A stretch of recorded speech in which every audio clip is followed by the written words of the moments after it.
The blood-red fourragère. What was the blackest sight to me of all that campaign? A naked woman tied to a tree, with jagged holes where her breast should be, rotting there in the rain. On we pressed to the battle fray, dogged and dour and spent. Sudden I heard my captain say, "Voilà! Kultur has passed this way, and left us a monument." So I looked, and I saw our colonel there, and his grand head, snowed with the years, unto the beat of the rain was bare. And oh, there was grief in his frozen stare, and his cheeks were stung with tears. Then at last he turned from the woeful tree, and his face like stone was set. "Go, march the regiment past," said he, "that every father and son may see, and none may ever forget." Oh, the crimson strands of her hair downpoured over her breasts of woe, and our grim old colonel leaned on his sword, and the men filed past with their rifles lowered, solemn and sad and slow. But I'll never forget till the day I die, as I stood in the driving rain, and the jaded columns of men slouched by, how amazement leapt into every eye, then fury and grief and pain. And some would like madmen stand aghast, with their hands upclenched to the sky, and some would cross themselves as they passed, and some would curse in a scalding blast, and some like children cry. Yea, some would be sobbing, and some would pray, and some hurl hateful names, but the best had never a word to say. They turned their twitching faces away, and their eyes were like hot flames. They passed, then down on his bended knee the colonel dropped to the dead. "Poor martyred daughter of France," said he, "oh, dearly, dearly avenged you'll be, or ever a day be sped." Now they hold that we are the best of the best, and each of our men may wear like a gash of crimson across his chest, as one fierce proved in the battle test, the blood-red fourragère. For each as he leaps to the top can see, like an etching of blood on his brain, a wife or a mother lashed to a tree, with 2 black holes where her breast should be, left to rot in the rain.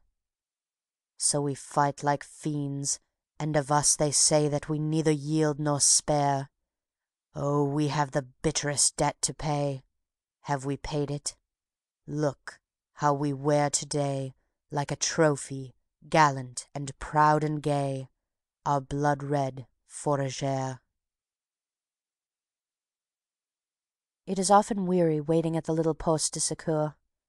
Some of us play solitaire, some read a sixpenny, some doze or try to talk in bad French to the poilus. Around us is discomfort, dirt and drama. For my part, I pass the time only too quickly, trying to put into verse the incidents and ideas that come my way. In this way I hope to collect quite a lot of stuff which may some day see itself in print.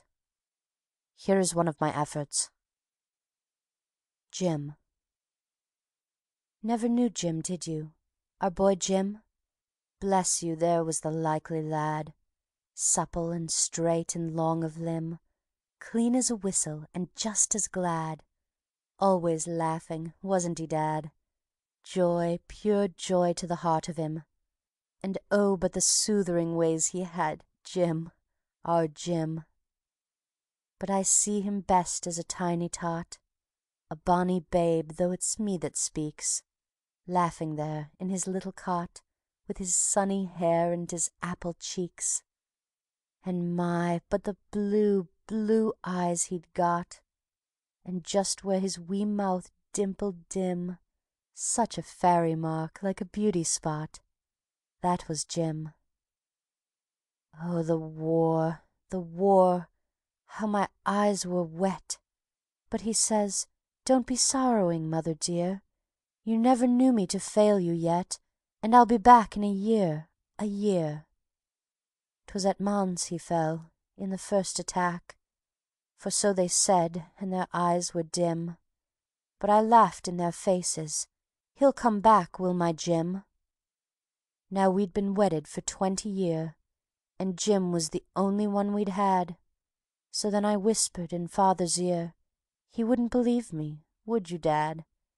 There, I must hurry, hear him cry? My new little baby, see, that's him. What are we going to call him? Why, Jim, just Jim. Jim, for look at him laughing there in the same old way in his tiny cot, with his rosy cheeks and his sunny hair, and look, just look, his beauty spot in the self same place.